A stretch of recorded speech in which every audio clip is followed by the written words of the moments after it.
All right. Hello, everyone. Welcome to our third installment in our That Escalated Quickly series. My name is Charlotte Wilner, and I'm Executive Director here at the Trust and Safety Professional Association, or TSPA.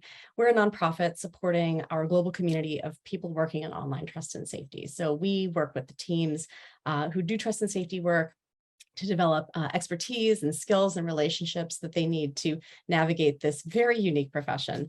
We are a community for people to connect with a network of their peers, to exchange ideas about their work, and to find guidance on how to think about their own career path. And that brings us to this series that escalated quickly.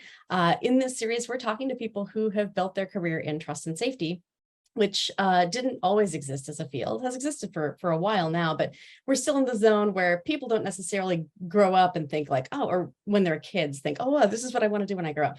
We're all kind of still here a little bit on accident. And so, with this series, we're talking to folks about the journeys they've had in their own careers and the choices they made along the way that landed them where they are today. They're going to be thinking about the responsibilities that we have as professionals. They'll be giving advice to folks who are thinking about careers in the field. And as always, we're going to hear some funny stories, I think. So today we are speaking with Jerrel Peterson and Cathryn Weems. Jerrel is an advisor to TSPA and has worked at Twitter. He's currently at Spotify for trust and safety. Cathryn has been at Twitter for a while now, but also has been a variety of other places, which is why I thought it'd be great to have her on this series. Longtime fan of TSPA, so it's wonderful to have her here. With that, I am gonna let you two take it away, and I'll come back in maybe 5 minutes before the end to ferry some questions over.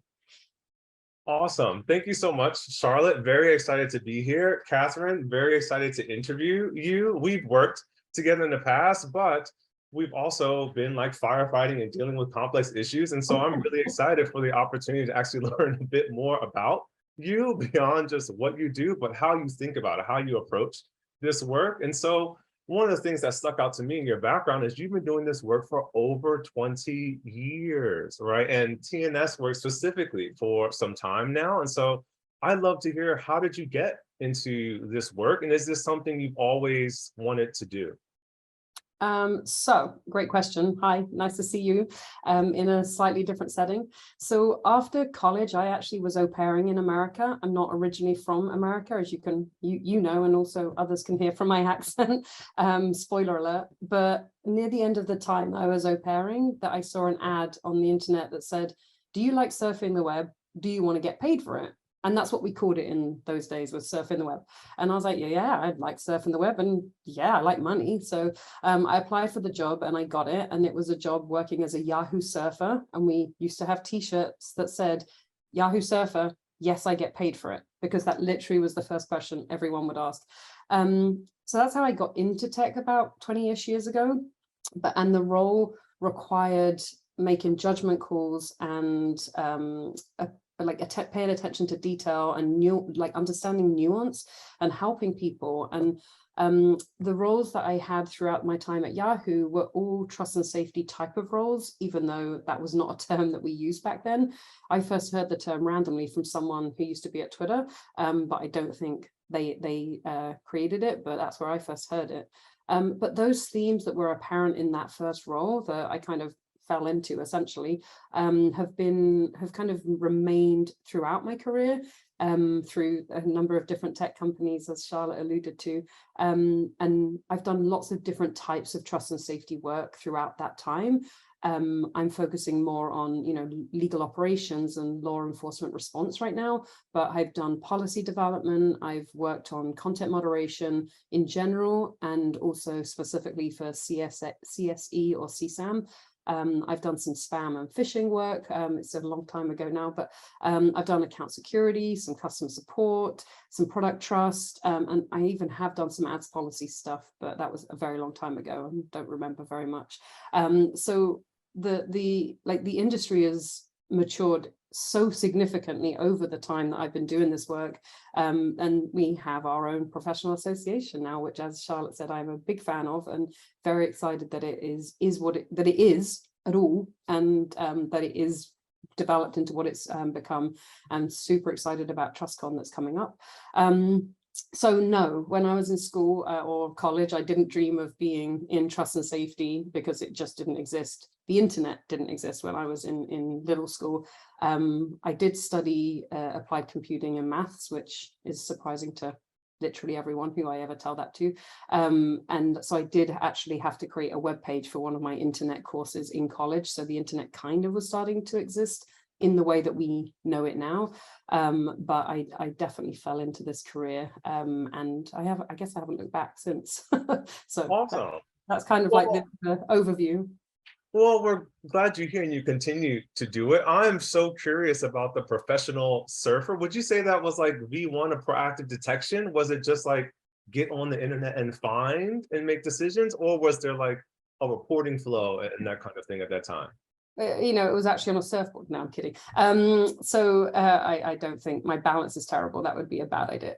It was basically trying to make sense of the web at the time. So there was the Yahoo directory, which was still like near and dear to my heart, where there was so many websites being created, and some of them were just nonsense. Some of them were bad quality, and some of them were obviously malicious and, you know, kind of, I guess, early versions of phishing, in all honesty. And so if you were doing a project about Abraham Lincoln or about, Vietnam or whatever, you wanted to be able to go to websites that actually maybe were like from the National Geographic or some official history sort of website or something. And so the Yahoo surfers would go out and search the web for potential sites that would relate to a topic, and they would then categorize them. So if you were doing a project on whatever, you could go to that category in the Yahoo directory, and you would find like approved websites. People, you know, used to change them around and like say that it was about this, and then they would change it to be, you know, porn or whatever. But that was the general goal. Well, that's Great job.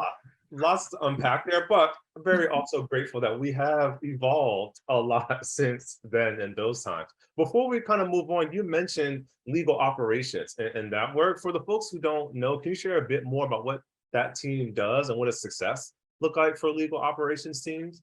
Sure. So the legal policy team that I run currently, we handle legal requests sent to our company, whether they're from law enforcement or government entities or from individuals or attorneys or whoever it might be from.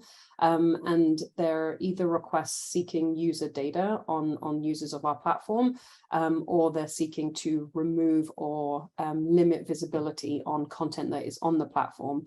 And they're citing laws such as copyright or certain local laws such as the German NetzDG or NEA. And so that's kind of like the general work that we're handling. And obviously, you can see the volumes if you look at the Twitter transparency report. Huge plug. Please look at it. It's exciting and very interesting.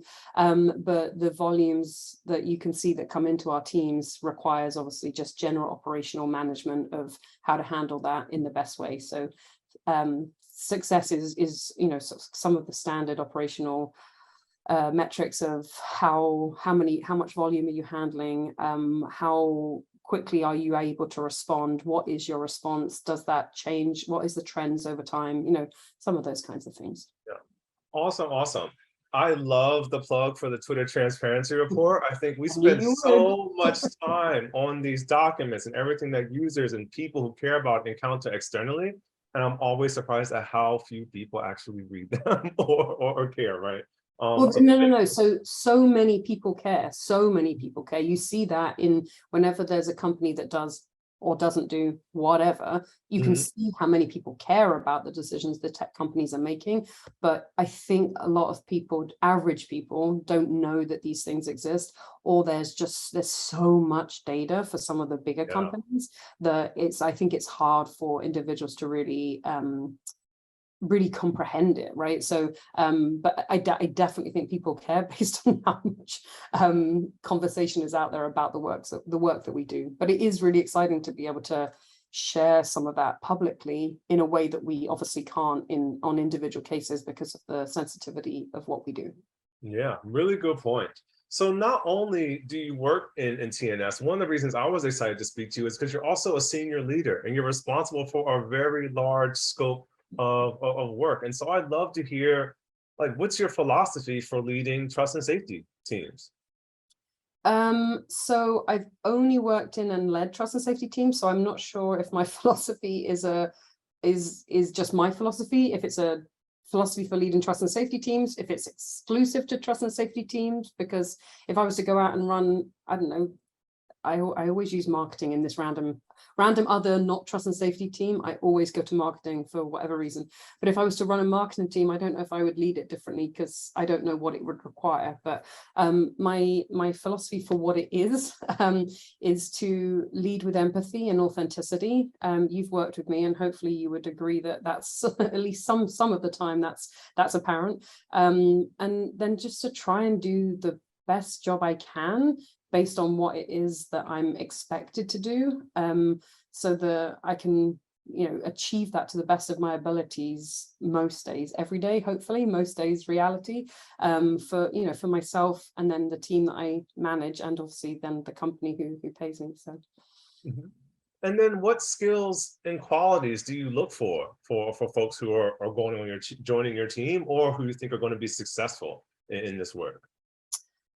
So, I mean, it varies depending on the specific role. So there are so many different facets of trust and safety right now. I remember the days where I knew every individual working in trust and safety in tech. And now I don't know even all of the different facets of trust and safety. Definitely nowhere near any, I don't even know, probably 5% of the people who work in trust and safety, because it's grown so significantly. So that's a very hard question to answer for holistically for the industry. But I think the key thing that is relevant for most roles, as far as from my perspective, is how able an individual is to look after themselves from like a wellness perspective, because there's many jobs in the world and many of them are stressful. Many of them are busy at certain times, and like tax accountants, that they're busier at certain times of the year. And so we have aspects of just working in trust and safety roles, but we do have that additional level of the visual nature or the very public aspect of our work. If we take down or don't take down content, or disclose user data or don't disclose user data. And so I think the wellness component is really the one that is standard across most roles in trust and safety. And it's such a vital part of this, because I am a mother to my children, but I'm not maternal towards my team because that isn't appropriate. However, I'm still leading them, and I need to try and make sure that they are looked after, but I need them to be able to look after themselves, because that can't, I will always help, always. But so being able to have a really good hiring individuals who already know what wellness looks like for them, I think is really, really vital. And then I think that a lot of people that I know in trust and safety seem to like helping people, and they want the world to be a better place, or at least the internet, which, you could argue whether they're the same thing or not, but they want the world to be a better place, which is obviously very ambitious. But I think having some sort of aspect of that, of wanting to help, can be an indicator of people that could be successful in trust and safety. And then I think just being curious and being able to see things from multiple perspectives, because obviously, the work that we do, most of our platforms are global, and even if they're not completely global, there's so much nuance. Like the ends of the spectrum are so much easier to handle, like the yeses or the nos, but that in between, that gray area, is where we live, right? So being able to be curious about why it may be seen differently, I think can be really, really helpful. I love that. And it's great to hear that even though we're not working together, that we share a lot of the same philosophies. I think they apply across lots of industries, but particularly in tech, the focus is on wellness and the curiosity. And one way I also talk about is to be humble about the challenges too. One of the things that keeps me doing this work is I'm always very surprised at the kinds of ways people figure out to be bad online, right? It feels like it's something new every week or every month. And it's important for folks who are experienced to be like, maybe I don't know a lot about this. Who could be good partners? Who could I work and lean on XFN Mhm. internally to help me with Yeah, these and I things. And think so, yeah, go ahead. I think that that humility piece is vital. But like I always think I'm not going to be nothing's surprising to me anymore because I've seen so many things. Like I can't be surprised, but then you realize well, you can actually be surprised because you didn't expect this specific thing. You expected things, you just didn't expect this specific thing. So I can still be surprised, which actually makes me feel like I haven't lost my humanity, which actually is a really important part. But yeah, the humility in realizing that oh yeah, people are still going to be able to, they're super creative. If you want to, you know, assume the best of intentions, which I try to do, they're super creative. So yeah, but it keeps us busy. I love that humanity piece, and I feel like that should be on a t-shirt somewhere for TNS I'll make folks one. to not lose our humanity. It's kind of digging into the points you made around the complexity of this work, and it's often thankless, and there is the perception that this is very, very difficult, and it is for a lot of us. And I'd like to hear a bit more about how have you navigated that difficulty and kind of what keeps you in the field. Is it your family? Is that what kind of keeps you motivated and fills your cup? Um, I think that because so I'm a helper, like the Enneagram thing, I can't remember the actual number, but I'm one of I've got two, but one of the ones is the helper one.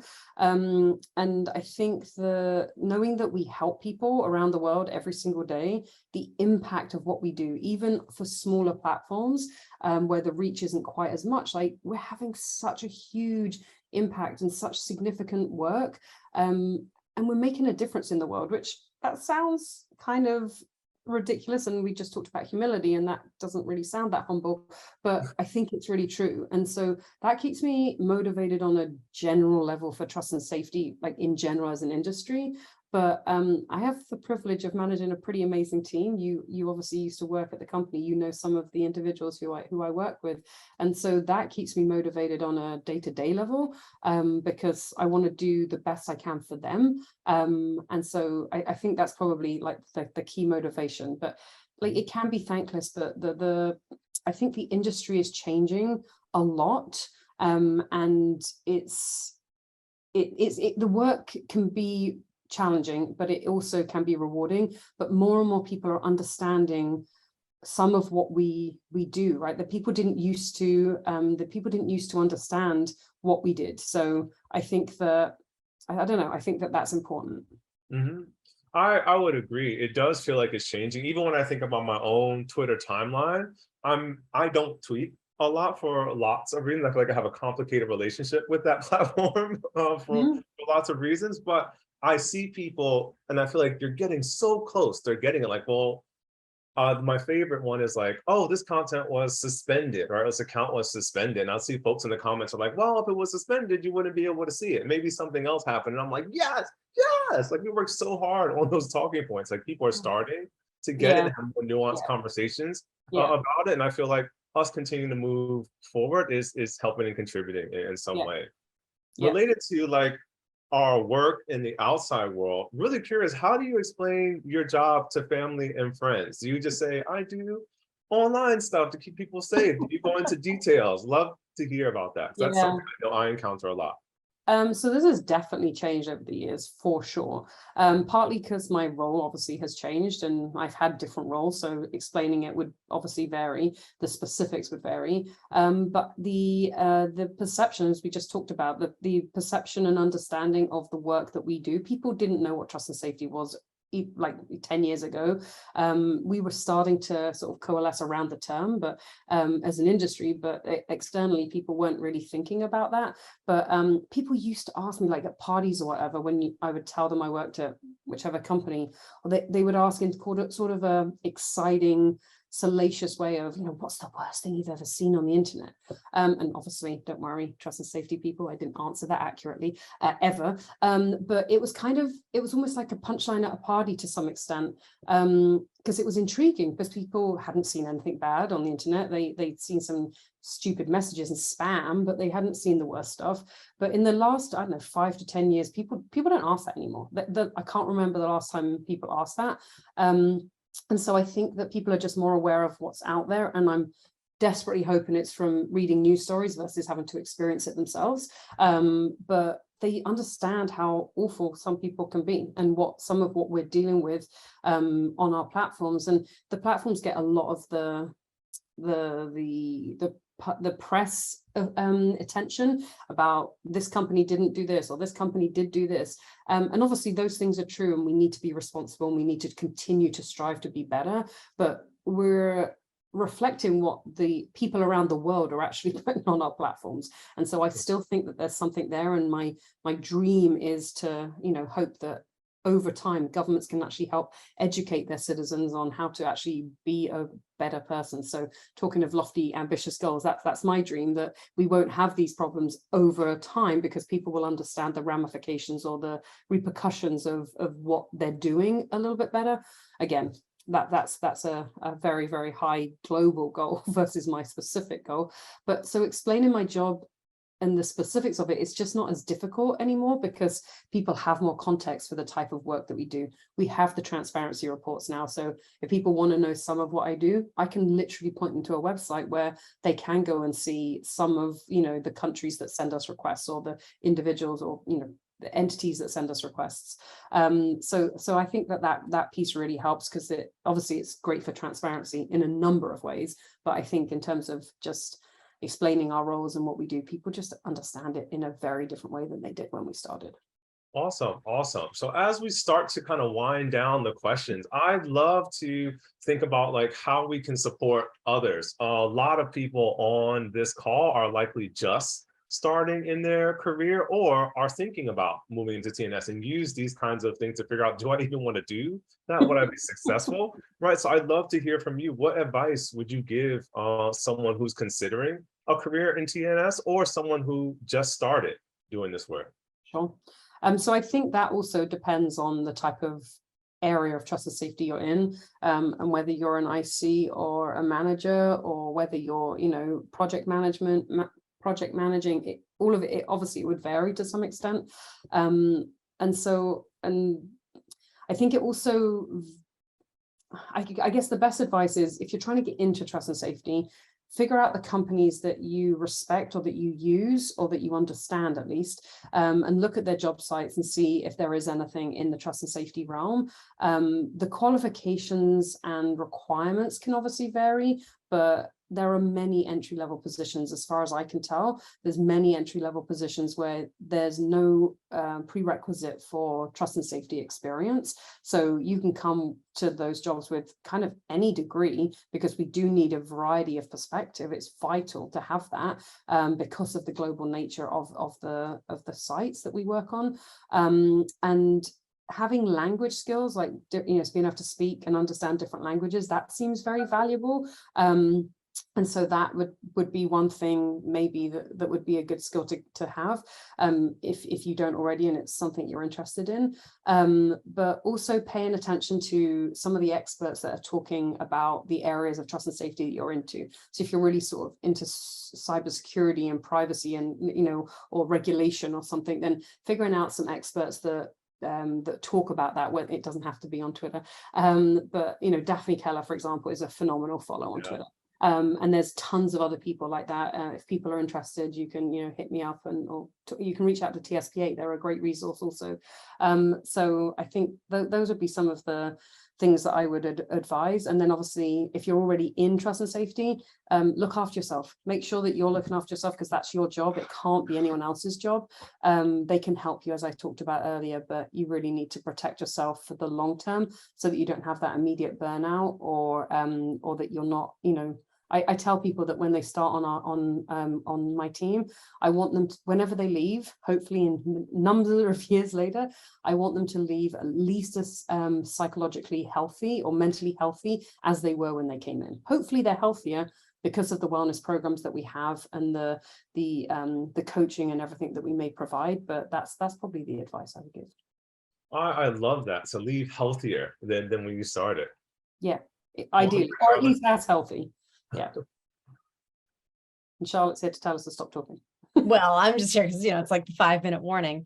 Jerrel, is there any other sort of question on your list you want to make sure you get to before I hop into maybe just one or two audience questions? Let's transition to audience questions. I've been talking a lot. But it's been great. So, I think we do have time for one or two of these. Some of these were submitted just now. Some of these were submitted in advance. So I want to be sure we get to some. One person has a question. How do you engage with sort of leaders and folks in your sphere around prioritizing trust and safety work when things seem to be going well? There's often, I think, you talked earlier about how like no one asks like, well, what's the worst thing you've seen? People are kind of getting the idea like, oh, trust and safety, it's like, it's serious. But I think it can be difficult for people to visualize why trust and safety should be a priority if like, so far things seem fine, right?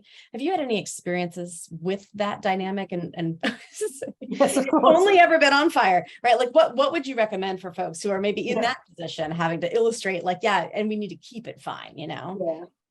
If you've been in a job in trust and safety where it started fine, it's still going fine, and it's always going to be fine, then you're not in trust and safety, I would imagine. However, you may have only been in trust and safety for a couple of months, and it may just be a lull in the or a peak. I'm not sure which way.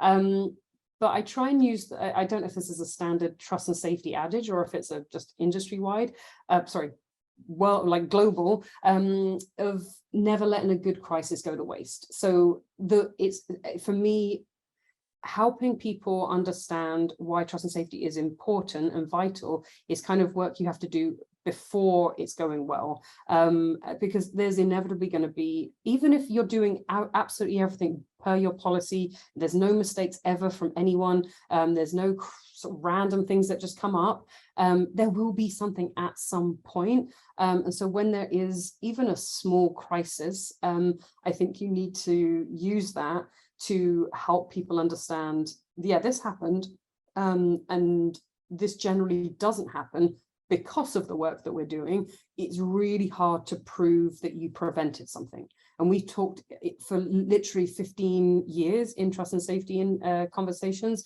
How do we have metrics to prove that we prevented something from happening? Because and I don't know that anyone's really solved that, but when something does happen, making sure you don't just handle the specific thing, but you use that for helping yourself in the future. That's great. I think with that, I am going to say thank you so much to both of you for doing this event today. Thank you, Cathryn, for sharing about your journey. Thank you, Jerrel, for asking the questions. And thank you both, honestly, just for everything you do for TSPA and our community. We are just so grateful to have you together in this particular event, but also just around. We're really grateful for you.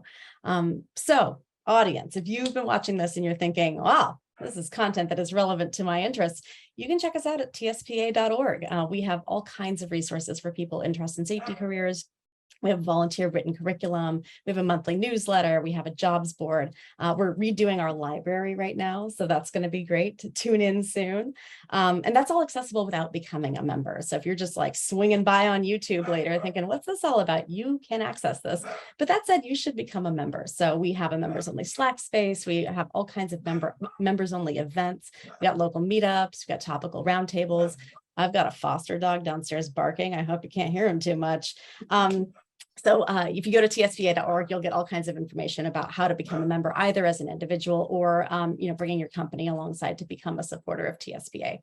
We are, as always, so grateful to our supporters because that's how we keep the lights on and we keep this sort of programming going. Now, normally this is where we would clue you into the date for the next FAT Escalated Quickly, but we're not doing one in September because we are doing TrustCon instead. So TrustCon is our first conference. It's as far as we know, the first global conference for trust and safety professionals. And we are doing that September 27th and 28th for the in-person program. And it's going to be September 28th and 29th for the virtual program. That is going to be in person in Palo Alto, California this year. We're going to be moving it around, but that's like local to me and we're trying it for the first time. So that's what we're doing.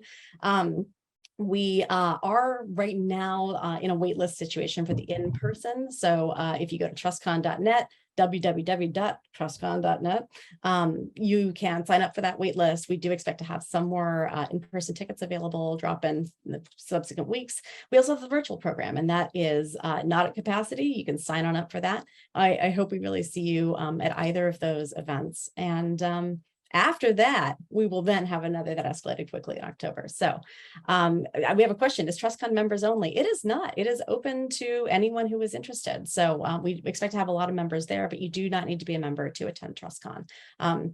For any researchers in the audience as well, our sibling 501c3, the Trust and Safety Foundation, is hosting the Trust and Safety Research Conference with the Stanford Internet Observatory the following 2 days, September 29th and 30th, again in sort of Palo Alto, Stanford.